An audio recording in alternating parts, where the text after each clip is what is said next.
विराजमान असलेले माननीय तसेच आष्टी तालुका शिक्षण प्रसारक मंडळाचे श्री किशन नाना हंबर्डे सर, आदरणीय संचालक मंडळ Shri VL Shinde sir, Shri Meher sir, Shri Balasaheb Vardhamane काका, doctor Pisal sir, Shri Chaure sir, Subhan Pathan sir, Tayyab Shaikh sir, BD Hambarde महाविद्यालयाचे प्राचार्य Shri SR Nikore sir, Pimpaleshwar English स्कूलच्या प्राचार्या सौ पवार मॅम, गुरुकुल इंटरनॅशनल स्कूलचे प्राचार्य श्री भोगाडे सर, तसेच सर्व गुरुजन वर्ग आणि माय मराठीच्या तमाम लेकरांचं मी शब्दसुमनांनी स्वागत करते. पिंपळेश्वर इंग्लिश स्कूलच्या विशेष कार्यक्रमात आपल्या सर्वांचे सहर्ष स्वागत. सर्वांना नमस्कार व स्वातंत्र्य दिनाच्या खूप खूप शुभेच्छा. स्वातंत्र्य हा फक्त एक शब्द नाही, तो आहे हजारो वीरांच्या बलिदानाची गाथा, ज्यांनी आपल्या रक्ताने आपल्या मातृभूमीला पवित्र केले.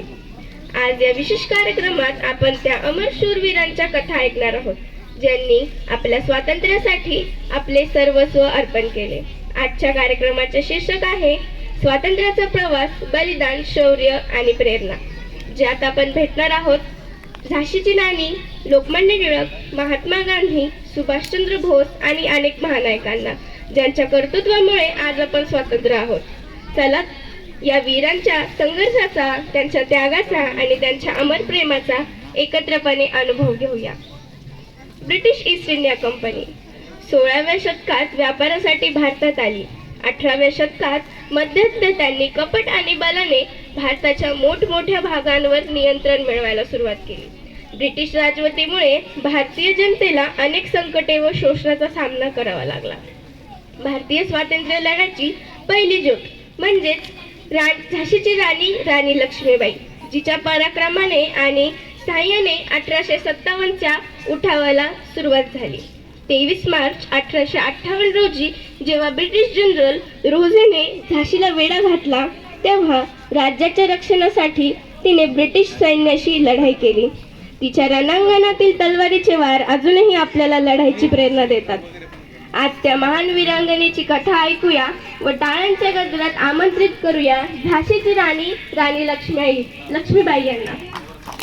भाग भाग रे भाग फिरंगी, झांसी की रानी आई है, भाल के लटकर हाथ खड़क दुर्गा है, काली माई है. भाग रे भाग फिरंगी, भाग रे भाग, अश्वचरीर प्रचंड बिगड़िए, मनु है लक्ष्मी बाई है, शोले बरसेंगे अब मुझ पर तेरी शामत आई है.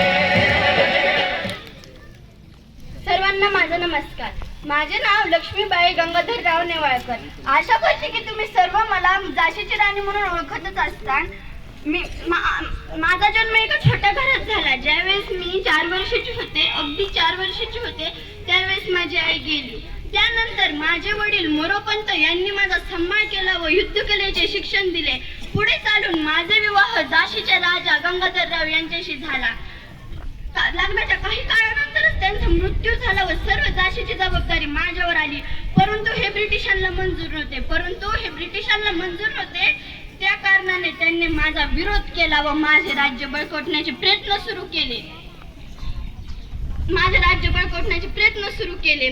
मी माझ्या हक्कासाठी लढले, मी माझ्या प्रजेसाठी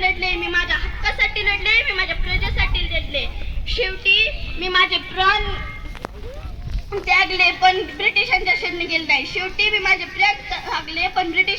गेले नाही. असा हा माझा जीवनाचा प्रवास मी जिद्दीने पूर्ण केला. स्वातंत्र्य हे फक्त शब्द नाही, हे आहे हजारो वीरांच्या रक्ताचं वरदान. लक्षात ठेवा, हे स्वातंत्र्य राखण्यासाठी तुमच्याही मनात माझी झाशीची आग पेटली पाहिजे. तर उठा, सज्ज व्हा. या मातृभूमीच्या संरक्षणासाठी जोपर्यंत तुमचा श्वास आहे, तोपर्यंत कोणत्याही परकीय शक्तीला या मातीवर पाय राहून देऊ नका. जय हिंद, जय भारत. धन्यवाद झाशीची राणी लक्ष्मीबाई. आपल्या पराक्रमाने आणि शौर्याने आम्हाला आजही प्रेरणा मिळते. आपल्या बलिदानाला आमचा सलाम. नेतृत्व जे जहाल होते ते लोकमान्य होते. समुद्र लेखणीची जळती मशाल होते. परकीय बंदिवास शापित देश होता, पण आग केसरीचा एक लेख होता. त्या सिंहगर्जनेने जागा समाज झाला. उदयास भारतात स्वतंत्र सूर्य आला. उदयास भारतात स्वातंत्र्य सूर्य आला. स्वराज्य हा माझा जन्मसिद्ध हक्क आहे आणि तो मिळवण्यासाठी प्रत्येक भारतीय तयार आहे. लोकमान्य टिळक जे स्वातंत्र्याचे खरे जनक होते, त्यांची घोषणा आणि त्यांचा आवाज अजूनही आपल्या कामात घुमतो. तो आवाज ज्याने लाखो भारतीयांना स्वातंत्र्याच्या लढ्यात सहभागी होण्यासाठी प्रेरित केले. आता मी बोलू इच्छिते स्वराज्याचे महान पुरस्कर्ते ज्यांनी भारतीय स्वातंत्र्याचा मार्ग दाखवला. कृपया सन्मानपूर्वक स्वागत करूया लोकमान्य टिळक यांचं. मातृभूमी ही आज पुकारे, जागू बहू नका बांधू दिवस रात्र जगण्याचे. मातीच्या पायाशी हे अर्पण प्राणाचे, फेडूया ऋण आम्हा हा जन्म लाभला त्याचे. घेऊ हे हृदयानी नाचत सिंधू नव हिंदुस्थान.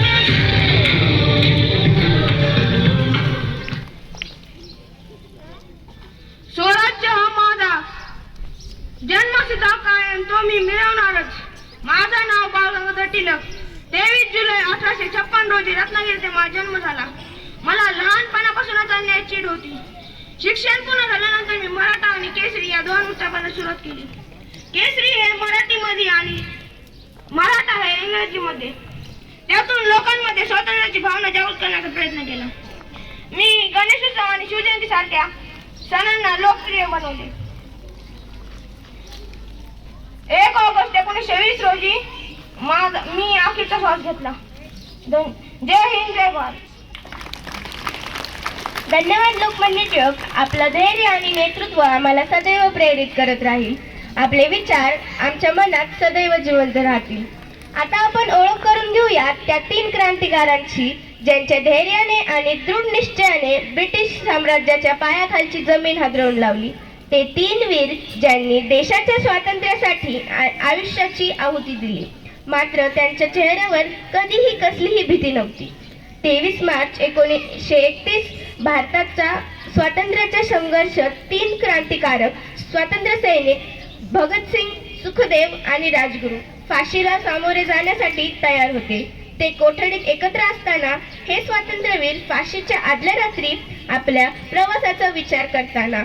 चला त्यांच्याच शब्दांमध्ये त्यांचाच प्रवास ऐकूया आणि टाळ्यांच्या गजरात त्यांचं स्वागत करूया. सपने में देखा था जिसको आज वही दिन आया है. सपने में देखा था जिसको आज वही दिन आया है. सूली के उस पार खड़ी है, माँ ने हमें बुलाया है. आज मौत के पल्ले में जीवन को हमने तोला. मेरा रंग दे, मेरा रंग दे बसंती चोला, मेरा रंग दे बसंती चोला. मित्रांनो, उद्या आपण मृत्यूला सामोरे जाऊ, पण मला याची भीती नाही. माझा जन्म 28 सप्टेंबर 1907 रोजी पंजाब मधील एका लहानशा गावात झाला. लहानपणीपासून स्वातंत्र्य सैनिकांच्या कथा आणि माझ्या कुटुंबातल्या बलिदानांनी मला प्रेरणा दिली आणि मी माझं आयुष्य भारताच्या स्वातंत्र्यासाठी समर्पित करण्याची शपथ घेतली. पण मी जाणतो की आपण न्याय आणि भारताच्या स्वातंत्र्यासाठी लढत आहोत. हो भगत, माझ्यातही तशीच आग आहे. माझा जन्म 24 ऑगस्ट 1908 रोजी महाराष्ट्रातील खेड गावात झाला. मला लहानपणापासूनच देशाला स्वतंत्र करण्याची खूप इच्छा होती. मी जेव्हा संघटनेत गेलो तेव्हा मला असे वाटले की माझ्या आयुष्याला उद्देश मिळेल.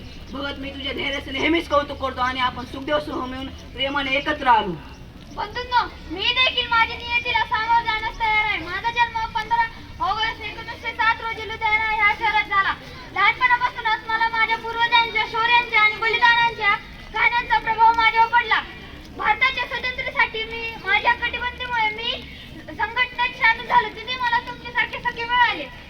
ब्रिटिशांनी आपल्याला गुन्हेगार म्हटले, पण आपण गुन्हेगार नाही तर एक न्यायासाठी लढणारे सैनिक आहोत हे आपल्याला माहीत आहे.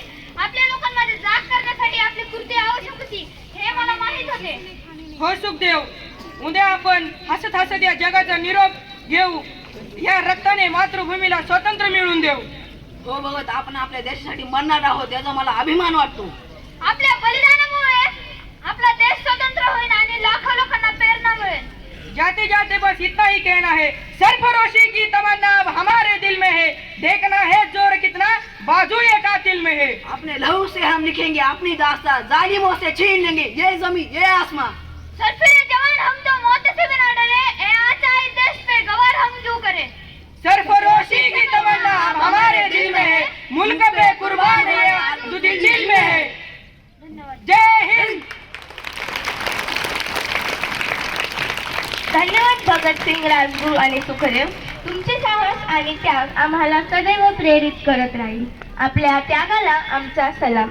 आता आपण स्वागत करूया त्या महान महिला क्रांतिकाराचे ज्यांनी आपल्या साहसाने आणि निश्चयाने भारतीय स्वातंत्र्याला नवा आयाम दिला.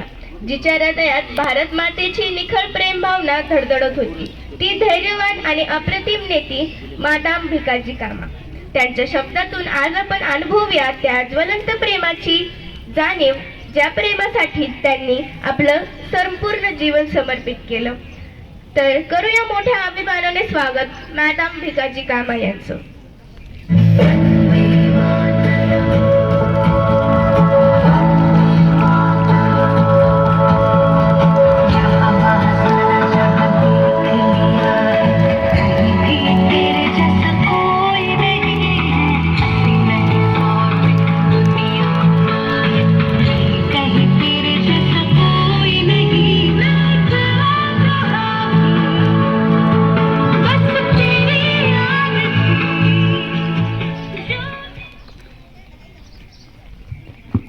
मी मादाम कामा, एक भारतीय महिला ज्यांचं हृदय नेहमीच आपल्या मातृभूमीसाठी धडधडलं. जेव्हा मी माझ्या देशबांधवांच्या डोळ्यात दुःख आणि व्यथा पाहिली तेव्हा मात्र माझ्या काळजात आग पेटली. मी ठरवलं की मी माझं संपूर्ण आयुष्य भारताच्या स्वातंत्र्यासाठी अर्पण करणार. 1907 साली जर्मनीच्या स्टुटगार्टमध्ये आंतरराष्ट्रीय मंचावर उभं राहून मी भारतीय स्वातंत्र्याचं पहिलं प्रतीक म्हणजेच तिरंगा झेंडा फडकवला. हा तिरंगा झेंडा फक्त कापडाचा तुकडाच नव्हे तर लाखो भारतीयांच्या स्वप्नांचा आणि त्यांच्या स्वाभिमानाचा प्रतीक होता. जेव्हा आपली साथ आली तेव्हा मात्र मी स्वतःच्या जीवाची काळजी न करता रुग्णांची सेवा केली, कारण माझं हृदय नेहमीच माझ्या लोकांसाठी धडधडत होतं. तुम्हाला एक सांगू, जेव्हा मी हा तिरंगा त्या भूमीवर फडकवला तेव्हा मात्र माझ्या डोळ्यात अश्रू आले, कारण त्या क्षणी माझं काळीज माझ्या भारत मातेसाठी ठकठकत होतं. मी जाणत होते की हा तिरंगा म्हणजे आपल्या स्वातंत्र्याचं वचन आहे, ज्याचं मान राखणं आपलं कर्तव्य आहे. तुम्हा सर्वांकडे माझी एकच विनंती आहे की ह्या तिरंग्याचा मान राखा, ह्याचे पावित्र्य कधीही कुठेही हरवू देऊ नका, कारण लाखो लोकांनी यासाठी आपल्या प्राणाची आहुती दिली आहे. आता जबाबदारी तुमच्या हातात आहे. देशासाठी काहीतरी करून दाखवा. ज्यांनी आपल्याला हे स्वातंत्र्य मिळवून दिलं आहे त्यांचा त्यात व्यर्थ जाऊ देऊ नका. जय हिंद, जय भारत. तिरंग्याची शान आणि देशभक्तीची जाणीव आपल्यासारख्या महान पुरुषांच्या कर्तृत्वानेच आमच्या हृदयात सदैव जिवंत राहील. धन्यवाद मॅडम कामा. भारत मातेला स्वातंत्र्य करण्यासाठी प्राणाचे बलिदान देणारे तसेच जय हिंद ही घोषणा देऊन जगाचे लक्ष वेधून घेणारे बंगालचे थोर सुपुत्र नेताजी सुभाषचंद्र बोस. तुम मुझे खून दो मैं तुम्हें आजादी दूंगा या शब्दांमुळे प्रत्येक भारतीयाच्या मनात क्रांतीची आग पेटली. नेताजी सुभाषचंद्र बोस यांनी आपल्या नेतृत्वाखाली एक सेना उभी करून स्वातंत्र्य मिळवण्यासाठी आपले सर्वस्व अर्पण केले. तर आता आपण स्वागत करूया नेताजी सुभाषचंद्र बोस यांचं. कदम बढ़ाएगा खुशी के गीत गाएगा ये जिंदगी है कौम की जो कौम पे लुटाएगा. कदम बढ़ाएगा खुशी के गीत गाएगा ये जिंदगी है कौम की जो कौम पे लुटाएगा. जय हिंद. मैं सुभाष चंद्र बोस और इस स्वतंत्र संग्रामियों ने लाखों भारतीयों ने अपने प्राणों की आहुति दी, उनमें मैंने भी अपना जीवन समर्पित किया. हमारा संघर्ष अहिंसा का नहीं था. मुझे पता था केवल हम हथियारों से ब्रिटिशों को भारत से बाहर निकाल सकते हैं. तब मैंने आजाद हिंद फौज की स्थापना की,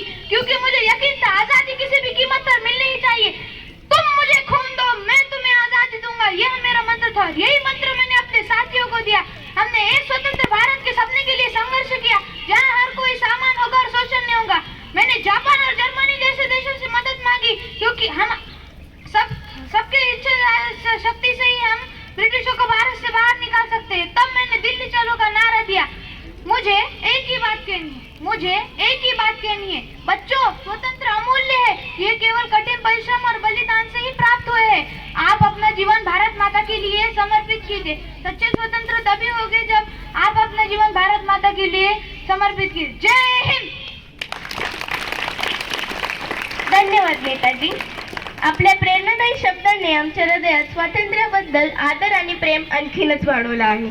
आपली विचारधारणा, आपले बलिदान नेहमीच आम्हाला प्रेरणा देत राहील. तुम्ही दाखवलेल्या मार्गावर चालून आम्ही आपल्या देशाला अधिक उंचीवर नेण्याचा संकल्प करतो. पुन्हा एकदा मनपूर्वक धन्यवाद. कलम से वह आजादी लिखती थी, देश के लिए अंग्रेजों से लोहा लेती थी, दिल से कोमल इरादों से मजबूत थी, वे भारत की सबसे प्यारी बेटी थी, वे भारत की सबसे प्यारी बेटी थी. आता आपण मंचावर स्वागत करणार आहोत भारतीय स्वातंत्र्य लढ्यातील एक अत्यंत महत्त्वपूर्ण महिला नेत्या, ज्यांना भारतीय कोकिळा म्हणून ओळखले जाते. त्यांनी त्यांच्या काव्याद्वारे आणि नेतृत्वाद्वारे स्वातंत्र्य चळवळीला एक नवा आवाज दिला. आता आपल्या समोर येणार आहेत भारतीय कवयित्री आणि नेत्या, प्रेरणादायी नेत्या सरोजिनी नायडू.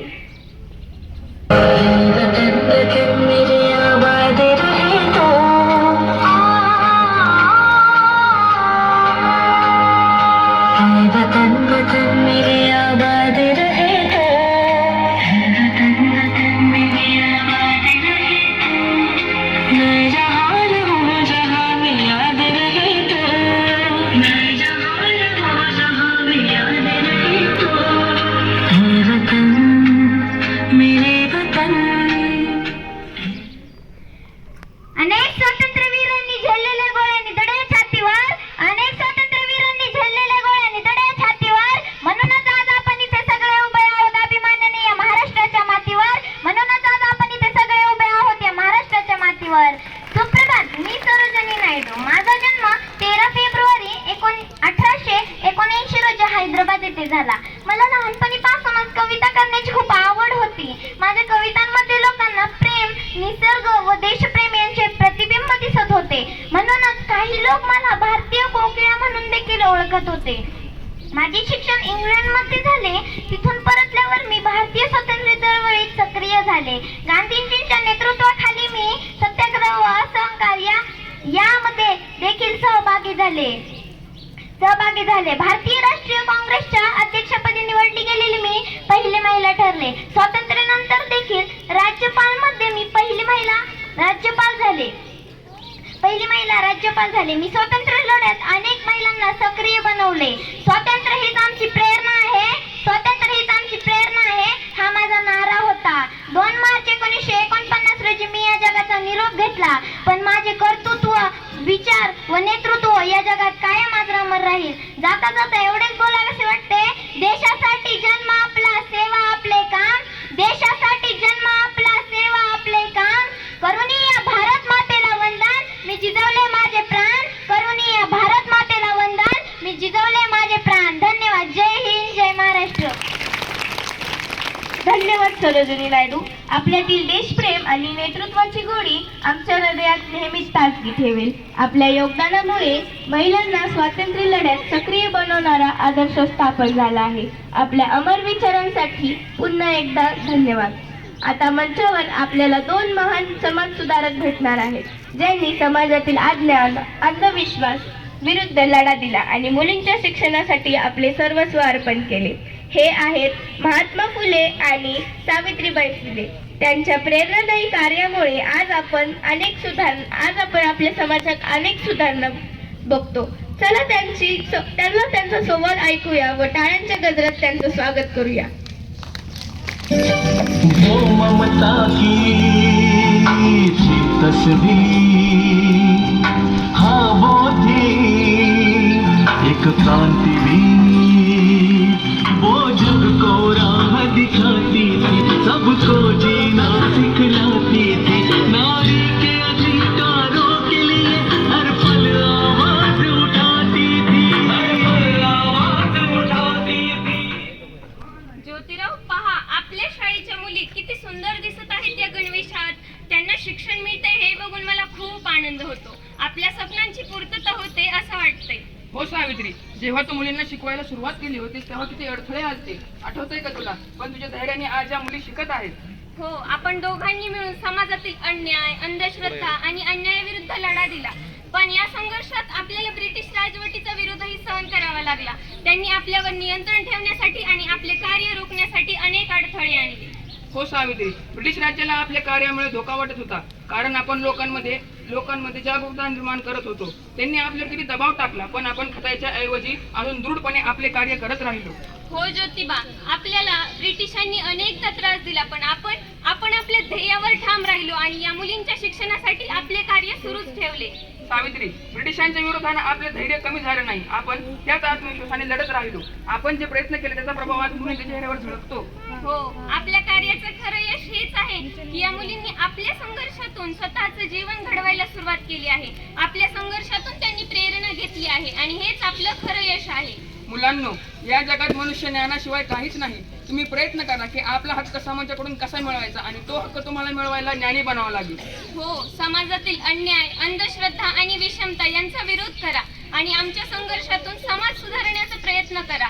आपले जीवन इतरांसाठी प्रेरणादायी बनवा. आणि विद्यार्थ्यांनो, एक गोष्ट नेहमी लक्षात ठेवा, कोणत्याही परिस्थितीला पाहून खचून जाऊ नका. प्रयत्न करा, यश नक्की मिळेल. आम्ही जेव्हा आमचे कार्य करत होतो तेव्हा समाजाने आम्हाला विरोध केला. आमच्या अंगावर शेण, दगड, चिखल फेकून मारले, पण आम्ही खचलो नाही. आमचे कष्टही व्यर्थ गेले नाही. आमच्या कष्टाचे फळ म्हणजे इथे बसलेल्या माझ्या सगळ्या लेकीच आहेत.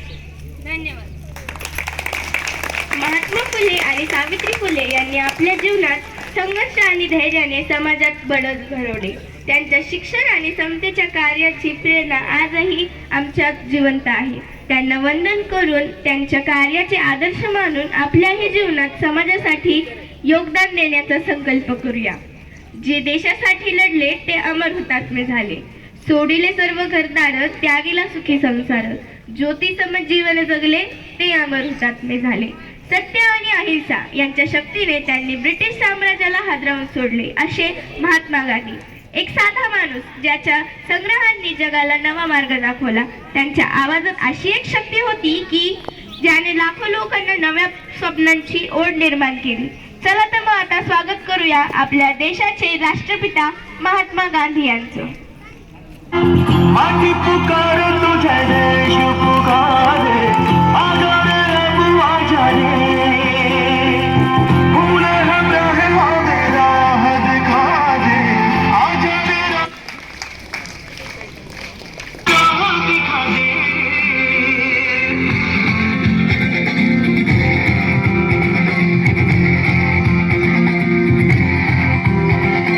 ऐनक पहनी, लाठी पकड़ी, चलते थे वो शान से, सालिम कांपे थर थर थर थर सुनकर उनका नाम रे. पन्ना उनका छोटा सा और सर पर उनकी चाल रे, दुबले से पतले से थे वो, चलती थी ना आगे.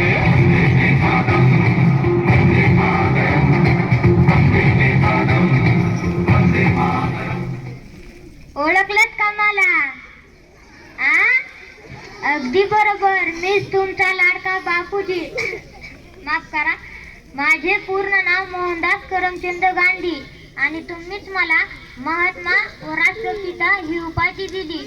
माझा जन्म 2 ऑक्टोबर 1869 रोजी गुजरातमधील पोरबंदर या गावी झाला. पुढे 1888 मध्ये मी माझे कायद्यांचे शिक्षण पूर्ण करण्यासाठी इंग्लंडला गेलो. तेथून आल्याच्या नंतर चंपारण येथील शेतकऱ्यांच्या हक्कासाठी मी माझी पहिली आंदोलने केली. माझे सर्व आंदोलने अहिंसात्मक असायचे. त्यानंतर 1830 ते 1832 मध्ये मी दांडी येथील मिठाच्या सत्याग्रहाचे नेतृत्व सुद्धा मी केले व त्याच्यानंतर मी इंग्रजांना चले जाओ हे आवाहन केले. त्यानंतर इंग्रजांनी मला बंदी बनवून 2 वर्ष आगा खान पॅलेस येथे ठेवले व मला 2 वर्षानंतर तेथून रिहा करण्यात आले. रिहा करण्याच्या नंतरही माझे आंदोलन चालूच राहिले व तेथून आल्याच्या नंतर जे आंदोलने चालू राहिली त्याचे नाव असहकार आंदोलन होते. ब्रिटिशांच्या प्रयत्नांना यश आले नाही, पण माझ्या असहकार आंदोलनाला यश आले पण मी ब्रिटिश सरकारला जेरीस आणलं व 15 ऑगस्ट 1947 रोजी आपला भारत देश गुलामगिरीच्या दुनियेतून स्वतंत्र झाला. सर्वत्र आनंद झाला. मलाही फार बरे वाटले. मलाच काय तर प्रत्येक स्वातंत्र्यवीराला फार बरे वाटले. माफ करा, पण काही लोकांना माझे अहिंसात्मक वागणे पटले नाही व त्याच वैचारिक संघर्षातून 30 जानेवारी 1948 मध्ये माझी हत्या करण्यात आली. मरतानाही माझ्या मुखात हे राम असेच उच्चार होते. देवा, लोकांना सद्बुद्धी दे, सद्मार्गी जाण्याची दिशा दाखव आणि सत्याचाच विजय हो. मीच नव्हे तर माझ्यासारख्या अनेक क्रांतिकारांनी या भारत मातेसाठी बलिदान दिले आहे. तुम्हाला भेटायचंय का त्यांना? चला तर मग बोलूया त्यांना.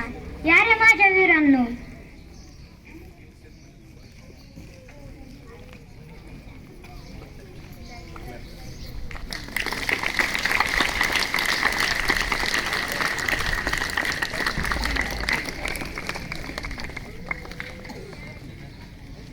आता आपण सर्वजण मिळून भारत मातेचा जय जयकार करू. भारत माता की जय.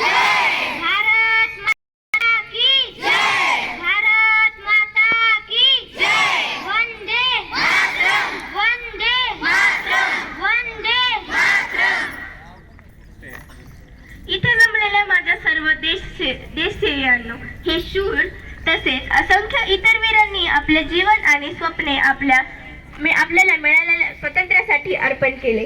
त्यांच्या अथक संघर्षांना ब्रिटिशांविरुद्ध अंतिम लढाई दिली, ज्यांच्यामुळे 15 ऑगस्ट 1947 रोजी भारत स्वतंत्र झाला. चला आपण त्यांची स्मृती सन्मानित करूया आणि त्यांनी अभिमान बाळगावा, असा एक देश घडवण्याचा प्रयत्न करावा. तर अशा प्रकारे आमचा हा स्वातंत्र्याचा प्रवास इथं संपूर्ण होतो. अशी मी घोषणा करते आणि तुम्हा सर्वांचा निरोप घेते. जय हिंद, जय भारत. धन्यवाद.